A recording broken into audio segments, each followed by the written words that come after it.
तर मैत्रिणींनो, आज आपण बनवतो आहे मसाला. तो आपण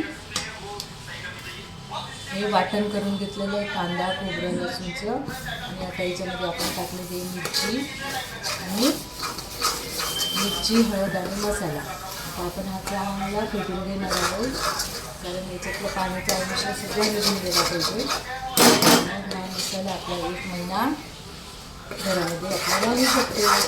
आणि पटकन आयत्या वेळी मसाल्याची भाजी जर करायची असली तर आपल्याला हा मसाला पटकन टाकून आपल्याला वाटून करायचं असलं तर आपण कुठली पण भाजी झटपट होऊ शकते.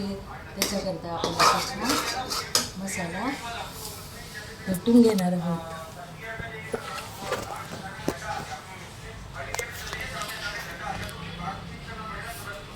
असा हा मसाला आपण खूप घोटावं लागते. याला सगळं पाण्याचा अंश निघून जाऊन त्याला तेल सुटलं पाहिजे, म्हणजेच त्यात पाणी नाही आहे आणि हा मसाला आपला खराब होत नाही.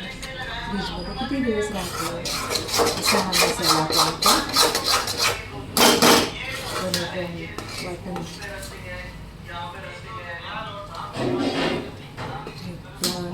करी वरावय करी सौंदर्य रत्ना करी निर्दोतातील गोर पावन करी प्रत्यक्षमाहेश्वरी अंचल वंश पावन करी काशीपुराधीश्वरी भिक्षां देवी कृपावलंबन करी माता पूर्ण करी